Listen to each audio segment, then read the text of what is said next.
Good morning बच्चों। आज की इस वीडियो सेशन में हम लोग कुछ इंपॉर्टेंट रूल्स की चर्चा करेंगे जो कि टॉपिक एडजेक्टिव से संबंधित होंगे। और एडजेक्टिव में जिस टॉपिक की लेकर आज हम लोग बातचीत करेंगे वो डिग्री होगा। आज हम लोग डिग्री से रिलेटेड कुछ इंपॉर्टेंट रूल्स को देखेंगे। ये कॉमन एरर का वीडियो नंबर 4 है। इसके पहले वीडियो 1, 2 और 3 में हम लोगों ने टेंस से रिलेटेड कुछ इंपॉर्टेंट रूल्स की चर्चा किया था। ये सभी रूल्स कॉमन एरर को हल करने में काफी मददगार साबित होंगे। ये रूल्स बहुत ही बेसिक रूल्स हैं। एक्चुअली जो परीक्षाओं में जो कॉमन एरर्स पूछे जाते हैं वो बहुत ही सिंपल और बेसिक रूल्स पर आधारित होते हैं। हमारा ये गलत धारणा है कि हम बहुत टफ रूल पढ़ेंगे, बहुत हाई फाई पढ़ेंगे, बहुत एडवांस रूल पढ़ेंगे तो ही कॉमन एरर बनेंगे। तो ये गलत धारणा है। ज्यादातर जो कॉमन एरर्स होते हैं, अगर कुछ सवालों को छोड़ दिया जाए, एक्सेप्शंस को छोड़ दिया जाए, तो बाकी जितने भी कॉमन एरर्स होते हैं, चाहे वो एसएससी का हो या वो बैंक का हो या वो सीडीएस का हो या किसी और भी एग्जाम्स का हो, ये सभी कॉमन एरर्स बेसिक रूल्स पर आधारित होते हैं। तो आज की इस वीडियो सेशन में हम लोग टॉपिक एडजेक्टिव की चर्चा करेंगे और एडजेक्टिव के अंदर हम लोग डिग्री की बात करेंगे। देखिए, डिग्री में कैसे कैसे सवाल पूछे जाते हैं, पहले हम इसकी थोड़ा सा आज चर्चा करेंगे। तो सबसे पहले हम टाइप 1 के बारे में बात करते हैं। हमारा टाइप 1 आज का क्या होगा, हम लोग कुछ टाइप की चर्चा करेंगे। तो सबसे पहले हम टाइप ए के बारे में बात करेंगे। चलिए, सवाल कैसे पूछे जाते हैं और उसके लिए हमें क्या करना चाहिए। तो देखिए, बेसिक रूल क्या कहता है, डिग्री से संबंधित बेसिक रूल क्या कहता है कि दो कॉम्परेटिव या दो सुपरलेटिव का प्रयोग हम एक साथ नहीं कर सकते हैं। यानी कि हम ऐसे कर सकते हैं, पहला हमारा इसमें रूल क्या होगा कि टू कॉम्परेटिव्स, आप ऐसे समझिए, टू कॉम्परेटिव्स, ठीक है ना, टू कॉम्परेटिव्स या टू सुपरलेटिव्स, ठीक है ना, टू सुपरलेटिव्स का प्रयोग नहीं होना चाहिए। मतलब कि दो कॉम्परेटिव और दो सुपरलेटिव का जो यूज है वो गलत यूज है। एक ही सेंटेंस में एक ही जगह पर दो कॉम्परेटिव या दो सुपरलेटिव का यूज गलत होता है। जैसे आप इस वाक्य को देखिए, अगर मैं लिखता हूं आई एम मोर क्लेवरर, एक वाक्य लेता हूं, I am more cleverer than you. चलिए, मैं तुमसे ज्यादा चालाक हूं, हमें ऐसा कहना है। ठीक है, देखिए, अब क्लेवर का जो कंपैरेटिव होता है वो क्लेवरर भी होता है और मोर क्लेवर भी होता है। क्लेवर एक एडजेक्टिव है, आप ऐसे समझें। इसका दो तरह से कंपैरेटिव बनता है। हम क्लेवरर भी बना सकते हैं और हम मोर, इसके साथ मोर भी लगा सकते हैं, हम मोर क्लेवर भी कह सकते हैं। तो रूल्स क्या कहता है कि दो कॉम्परेटिव या दो सुपरलेटिव का प्रयोग एक साथ नहीं। देखिए, क्लेवरर खुद एक कॉम्परेटिव है, अब इसके साथ मोर लगाने की कोई जरूरत नहीं है। इसका मतलब है कि इस सेंटेंस में हमारा जो मोर का जो यूज है वो गलत है। हमारा सीधा सीधी लाइन कैसा होना चाहिए, इस तरह से होना चाहिए, I am cleverer, I am cleverer than you, मैं तुमसे ज्यादा चालाक हूं। हाँ, हम इसके जगह पर क्लेवरर के जगह पर हम केवल मोर क्लेवर भी लिख सकते हैं, लेकिन हमें कोई एक ही लेके चलना होगा। दो कॉम्परेटिव्स, आप दिमाग में इस बात को बना कर रखें कि दो कॉम्परेटिव्स या दो सुपरलेटिव का प्रयोग एक साथ नहीं होता है। हम एक और एग्जाम्पल लेते हैं। हमारा ये सेंटेंस तो गलत है, हमारा ये सेंटेंस सही है। ठीक है, हम एक और एग्जाम्पल लेते हैं। He is the most tallest, he is the most tallest, ठीक है ना, पर्सन, ठीक है ना, इन द फैमिली। चलिए, इसको थोड़ा सा समझा जाए, ये क्या कह रहा है, he is the most tallest person in the family। देखिए, टॉल का सुपरलेटिव टॉलेस्ट होता है, टॉल का सुपरलेटिव टॉलेस्ट होता है। ऐसे सेंटेंस में जो मोस्ट का जो प्रयोग है ना, ये रॉन्ग है ना। टॉल का सुपरलेटिव मोस्ट लगा करके नहीं बनता है, टॉल का सुपरलेटिव ईएसटी लग करके बनता है। इसका मतलब है कि दो सुपरलेटिव या दो कॉम्परेटिव का प्रयोग हम एक साथ नहीं कर सकते हैं। ऐसे सेंटेंस में मोस्ट का जो यूज होगा वो गलत होगा, तो हमें बिना मोस्ट का बात को लेके चलना होगा। हम सीधे ऐसे लिखेंगे, ही इज द, अगर हमें लिखना होगा तो हम ऐसे लिखेंगे, he is the tallest person. अगर हमें लिखना है तो हम ऐसे लिखेंगे, he is the tallest person in the family. चलिए, तो एक हमारा कॉन्सेप्ट क्लियर हुआ। कॉन्सेप्ट क्या था कि दो कंपैरेटिव और दो सुपरलेटिव का प्रयोग हम एक साथ नहीं कर सकते हैं, हम एक ही लेके चलना होगा। चलिए, अब हम आते हैं टाइप 2 की ओर। हमारा टाइप 2 क्या कहता है, देखिए, हमारा टाइप 2 जो कहता है वो ये कहता है कि कुछ ऐसे एडजेक्टिव्स हैं जिनमें हम किसी तरह का कॉम्परेटिव और सुपरलेटिव का प्रयोग नहीं करते। बहुत इंपॉर्टेंट, एग्जामिनेशन दृष्टिकोण से बहुत इंपॉर्टेंट। देखिए अब हम टाइप बी की तरफ आते हैं। ये टाइप हमारा ए था। टाइप ए में हम लोगों ने क्या देखा कि दो कॉम्परेटिव और दो सुपरलेटिव का प्रयोग एक साथ नहीं होना चाहिए। चलिए टाइप बी में मैं बात करना चाहता हूं कि कुछ ऐसे एडजेक्टिव्स है, ठीक है ना, कुछ ऐसे एडजेक्टिव्स है जिनका कॉम्परेटिव और सुपरलेटिव है ना डिग्री संभव नहीं है, ठीक है ना। कुछ ऐसे एडजेक्टिव्स हैं, आप ऐसे समझिए, कुछ ऐसे एडजेक्टिव्स हैं, ठीक है ना, जिनका है ना कॉम्परेटिव अथवा सुपरलेटिव संभव नहीं है। आप ऐसे समझें, संभव नहीं है। कहने का तात्पर्य क्या है कि इनके साथ मोर अथवा मोस्ट जैसा है ना शब्द का प्रयोग नहीं होता है। आप ऐसे समझे, सरल भाषा में आप इस तरह से समझे। कुछ इस प्रकार के एडजेक्टिव्स हैं जिनके साथ मोर अथवा मोस्ट जैसा शब्द नहीं लगता है। अब ऐसे कौन कौन से भाई, चलिए थोड़ा सा देखते हैं ऐसे कौन कौन से एडजेक्टिव्स है। सुप्रीम, कंप्लीट, सुपर्ब, ठीक है ना, परफेक्ट। चलिए इसके बाद हम आगे बढ़ते हैं तो हमें मिलता है प्रीफरेबल, जो एग्जाम्स के लिए इंपॉर्टेंट है, मैं सिर्फ उसी के बारे में बात करूंगा। Inferior, superior, infinite, ideal. चलिए इनकी संख्या और भी है, ऐसा नहीं है कि इनकी संख्या सिर्फ इतना ही है, इनकी संख्या और भी है। यूनिक, इनकी संख्या और भी है। देखिए ये सभी एडजेक्टिव्स कहलाते हैं नॉन ग्रेडेबल एडजेक्टिव्स कहलाते हैं। इन सभी का नाम क्या है ना, नॉन ग्रेडेबल एडजेक्टिव्स हैं। ये वैसे एडजेक्टिव्स हैं जिनके साथ हम मोर अथवा मोस्ट का प्रयोग नहीं करते हैं। पहले इसके उदाहरण को देख, इसका पहले हिंदी थोड़ा समझ लेते हैं, इसके अर्थ को पहले देख लिया जाए। सुप्रीम का मतलब श्रेष्ठ, चलिए। कंप्लीट संपूर्ण, सुपर्ब शानदार, चलिए। परफेक्ट मतलब संपूर्ण, यूनिक मतलब होता अनोखा, चलिए। प्रीफरेबल मतलब जिसे ज्यादा पसंद किया जाए, है ना, ज्यादा पसंद वाला। सरल भाषा में आप ऐसे समझिए, ज्यादा पसंद वाला। चलिए इंफीरियर मतलब घटिया, सुपीरियर मतलब श्रेष्ठ, चलिए। इन्फिनिट मतलब अनंत, और आइडियल मतलब आदर्श। और भी ऐसे नहीं है कि बस इतना ही एडजेक्टिव्स हैं, और भी ऐसे एडजेक्टिव्स हैं, लेकिन ये मोस्ट कॉमन ऐसे एडजेक्टिव्स हैं जिनके साथ हम मोर अथवा मोस्ट का प्रयोग नहीं करते हैं, ठीक है ना। इनके साथ किसी तरह का मोर या मोस्ट का प्रयोग नहीं होता है। जैसे आप इस उदाहरण को देखिए, है ना, आप एग्जांपल से इसे बेहतर अंडरस्टैंड कर सकते हैं। जैसे देखिए, अगर हमको ऐसे लिखना है कि tea is more preferable, tea is more preferable to coffee, ठीक है ना, टू कॉफी। चलिए एक बात है कि जो टी है ना, उसे कॉफी से ज्यादा पसंद किया जाता है। देखिए अब प्रीफरेबल एक ऐसा एडजेक्टिव्स है ना, जिसके साथ हम मोर अथवा मोस्ट जैसे शब्द का प्रयोग नहीं करते हैं, ठीक है ना। ये एक नॉन ग्रेडेबल एडजेक्टिव है, इसको ग्रामर की भाषा में ना नॉन ग्रेडेबल एडजेक्टिव्स कहा जाता है। नॉन ग्रेडेबल एडजेक्टिव्स वैसे एडजेक्टिव्स होते हैं जिनके साथ हम मोर अथवा मोस्ट का इस्तेमाल नहीं करते हैं। तो प्रीफरेबल एक वर्ड है जिसके साथ अगर हम मोर और मोस्ट का इस्तेमाल करते हैं तो ये जो चीज होगा वो गलत होगा। प्रीफर का खुद अर्थ होता है ज्यादा चाहना, ज्यादा का भाव इसी के अंदर है। प्रीफरेबल का मतलब क्या होता है ना कि ज्यादा चाहने वाला, ज्यादा चाहने वाला, इसमें ज्यादा चाहना इसमें खुद है, ज्यादा वाली बात इसमें खुद है, अतः अलग से मोर लगाने की अथवा मोस्ट लगाने की जरूरत नहीं है। चलिए हम एक दूसरा एग्जांपल देते हैं। तो इसका मतलब है कि इस सेंटेंस में मोर का यूज गलत है, तभी जाकर के हमारा ये सेंटेंस कंप्लीट होगा। चलिए हम कुछ और एग्जांपल्स लेते हैं इस चीज को समझने के लिए। अगर हम कहते हैं दिस इज द मोस्ट, है ना, इंफीरियर, चलिए this is the most inferior piece of work I have, ठीक है ना, एवर सीन। चलिए थोड़ा सा इस चीज को समझा जाए। This is the most inferior piece of work I have ever seen. इसका मतलब क्या है कि यह अभी तक का सबसे घटिया काम है जिसे मैंने अभी तक देखा है, ठीक है ना। चलिए अब इंफीरियर क्या है, इंफीरियर एक नॉन ग्रेडेबल एडजेक्टिव से, आप ऐसे समझिए इंफीरियर के बारे में क्या कहना चाहता हूं, इंफीरियर एक नॉन ग्रेडेबल है, ठीक है ना, और नॉन ग्रेडेबल के साथ मोर अथवा मोस्ट का प्रयोग नहीं होता है, अतः इस वाक्य में मोस्ट का प्रयोग गलत है। हमारा बस वाक्य इस तरह से होना चाहिए, this is the inferior piece of work, बस इतना काफी है, मोस्ट लगाने की कोई आवश्यकता नहीं है।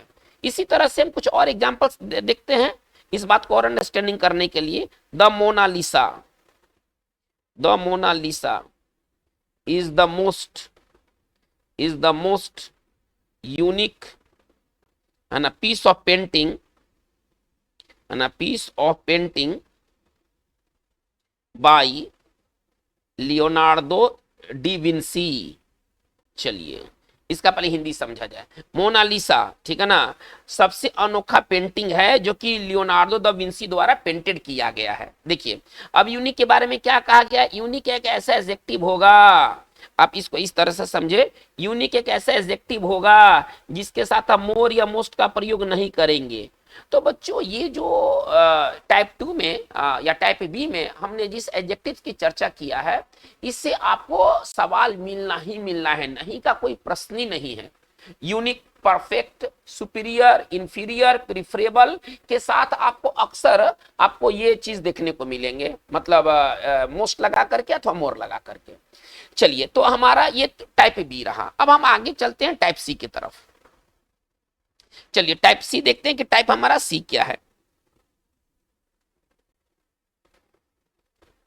किस किस तरह के डिग्री से रिलेटेड सवाल पूछे जाते हैं, हम इसके बारे में चर्चा करना चाहते हैं। देखिए एक होता है पॉजिटिव डिग्री, पहले आप ऐसे समझे, एक होता है पॉजिटिव डिग्री, और पॉजिटिव डिग्री में जो एडजेक्टिव होते हैं ना, तो देखिए पॉजिटिव तो डिग्री हो गया, अब इसमें एक सेंटेंस होगा अफर्मेटिव, आप ऐसे समझे, एक होगा अफर्मेटिव और एक होगा निगेटिव। इससे समझिए, इससे काफी सवाल आते हैं, टाइप 3 से ना काफी सवाल आते हैं। तो पॉजिटिव डिग्री क्या होता है ना कि दोनों तरफ वो एज से बंधा होता है। देखिए अगर वाक्य अगर अफर्मेटिव है मतलब प्लस, अगर वाक्य अगर अफर्मेटिव है तो हम उसको एज से बनाएंगे, मतलब दोनों तरफ एज, और वाक्य अगर निगेटिव है तो निगेटिव में भी एज लगता है और निगेटिव में एक और लगता है सो एज। थोड़ा इसको ध्यान से देखा जाए, देखिए मतलब कि पॉजिटिव जो डिग्री होते हैं हम इनको एज से भी रख सकते हैं और सो एज से भी रख सकते हैं। एज हम वहां रखेंगे जहां पर अफर्मेटिव होगा, और एज निगेटिव और इंट्रोगेटिव एज निगेटिव में भी इस्तेमाल होता है और सो एज भी निगेटिव में इस्तेमाल होता है। इसका मतलब है कि एज दोनों में आ जाएगा, एज अफर्मेटिव सेंटेंस में भी आ जाएगा और निगेटिव सेंटेंस में भी आ जाएगा, लेकिन सो एज का प्रयोग अफर्मेटिव में नहीं होगा, उसका प्रयोग निगेटिव में होगा। चलिए अब इससे सवाल कैसे पूछा जाता है, पहले क्वेश्चन के नेचर को देखते हैं। चलिए पहले सवाल, क्वेश्चन नंबर 1 कह रहे क्या, he is so tall as his brother. चलिए इसको थोड़ा सा समझा जाए, ये क्या कहना चाहता है। He is so tall as his brother, वो अपने भाई इतना लंबा है। चलिए देखिए इसमें गलत क्या है, गलत बहुत ही सिंपल ये सेंटेंस है। देखिए ये वाक्य क्या है, ये वाक्य अफर्मेटिव वाक्य है, पहले आप ऐसा समझिए। अफर्मेटिव वाक्य में क्या आना चाहिए, ऊपर क्या बताया गया है, अफर्मेटिव वाक्य में दोनों तरफ एज आ जाना चाहिए, लेकिन यहाँ पर क्या दिया है, यहाँ सो एज दे दिया है। तो हमारा ये सेंटेंस कैसा सेंटेंस होगा, हमारा सेंटेंस ये गलत सेंटेंस होगा, क्योंकि अगर वाक्य अगर अफर्मेटिव है तो अफर्मेटिव में सो एज का प्रयोग होता ही नहीं है, सो एज का प्रयोग तो निगेटिव में होता है। तो इसका मतलब है कि हमारा सेंटेंस का सही बनावट कैसा होना चाहिए, he is as tall as his brother, हमारा सेंटेंस इस प्रकार से होना चाहिए, ठीक है ना। He is as tall as his brother, चूंकि वाक्य अफर्मेटिव है तो अफर्मेटिव में हम क्या इस्तेमाल करते हैं, एज। अगर वाक्य निगेटिव रहता तो निगेटिव में भी हम एज का इस्तेमाल कर सकते थे। देखिए एज का जो यूज है ना वो व्यापक यूज है, जबकि सो एज केवल निगेटिव में होता है। एज अफर्मेटिव में भी होता है, निगेटिव में भी होता है। तो हमें इस तरह के प्रश्नों को थोड़ा सा गौर से देखना होगा। सिंपल सवाल है, कोई सवाल टफ नहीं है। जैसे आप इस सेंटेंस को देखिए, हाँ ये लाइन ठीक है, he is not so tall as his brother. चलिए ये वाक्य हमारा सही है, वो अपने भाई इतना लंबा नहीं है, ये हमारा सेंटेंस सही है। या हम इसको ऐसे भी लिख सकते हैं, ही इज, है ना, not as tall as, he is not as tall as his brother, ये भी हमारा सेंटेंस सही है। पूरी तरह से सही है, इसमें कोई त्रुटि नहीं है।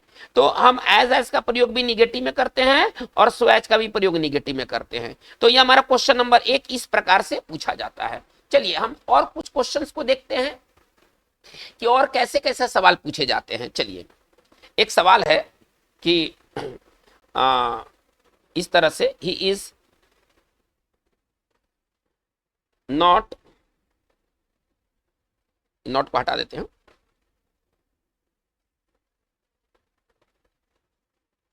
चलिए ही इज एज बिग, चलिए एज बिग और हिज, चलिए एल्डर ब्रदर। चलिए एक है दूसरा तरह का सवाल है, ये दूसरा तरह का सवाल है, बहुत इजी सवाल है। ये सब सवाल इजी ग्रेड के सवाल में आते हैं। He is as big his elder brother, इसका हिंदी क्या निकलेगा? इसका हिंदी ये निकलेगा कि वो अपने बड़े भाई इतना बड़ा है, मतलब उतना ही शरीर से बड़ा है जितना कि उसका बड़ा भाई है। देखिए रूल क्या कहता है कि पॉजिटिव डिग्री में ना दोनों तरफ एज एज होना चाहिए। पहले बेसिक रूल को आते हैं, है ना, एक तरफ एज एज नहीं होना चाहिए, दोनों तरफ एज एज होना चाहिए। अतः इस कारण से हमारा ये सेंटेंस जो है रॉन्ग सेंटेंस है, क्योंकि इसमें एक ही तरफ एज है, एक तरफ से गैप है। इसका मतलब क्या है कि हमें यहाँ पर एज देना होगा। तो हमारा सेंटेंस का राइट बनावट कैसा होगा? हमारा सेंटेंस का राइट बनावट ऐसा होगा, he is as big as his elder brother, कि वो उतना ही बड़ा है जितना कि उसका बड़ा भाई है। तो बच्चों इस तरह के आपको सेंटेंसेस आपको काफी देखने को मिलने वाले हैं। चलिए हम लोग कुछ और आगे की ओर देखते हैं।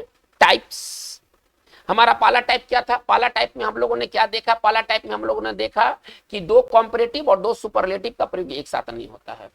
टाइप बी में हम लोगों ने क्या देखा? टाइप बी में हम लोगों ने देखा कि कुछ ऐसे एडजेक्टिव्स हैं जिनका कॉम्परेटिव और सुपरलेटिव संभव नहीं है।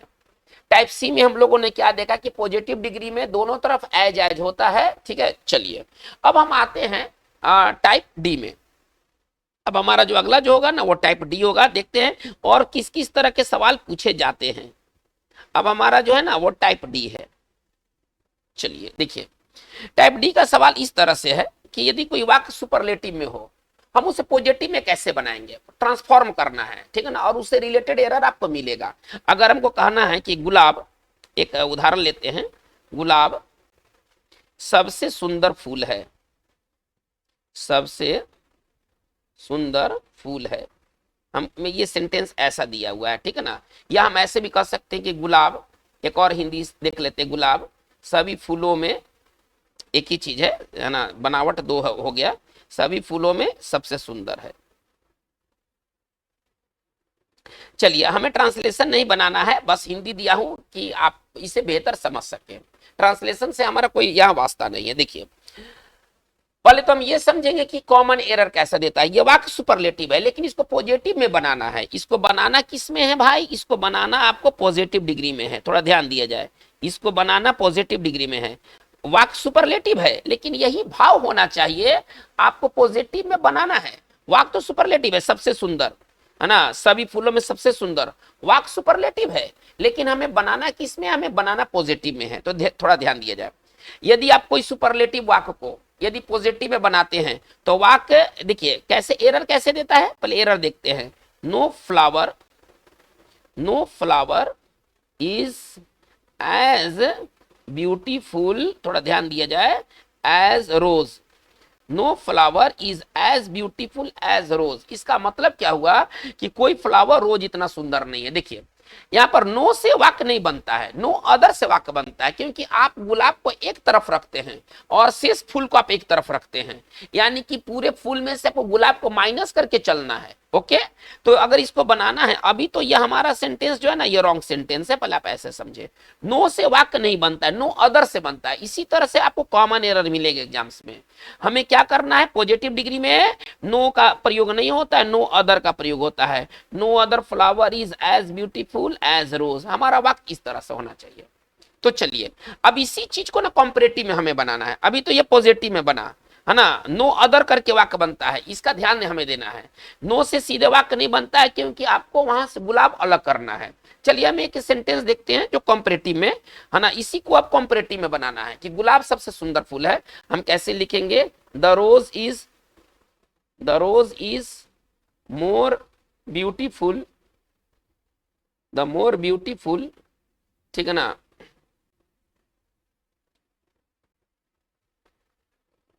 The rose is more beautiful than any flower. चलिए आप थोड़ा समझने की कोशिश कीजिए, ये सेंटेंस भी गलत है क्योंकि यहां भी हमको रोज माइनस में करना है, बाकी फुल एक तरफ रोज एक तरफ। तो इसका मतलब है कि हमारा ये सेंटेंस हमारा जो गलत सेंटेंस है। अब इसके जगह पर अगर हमको सही सेंटेंस लिखना है, हमारा सेंटेंस कैसे बनना चाहिए, एनी के साथ अदर माइनस करना है।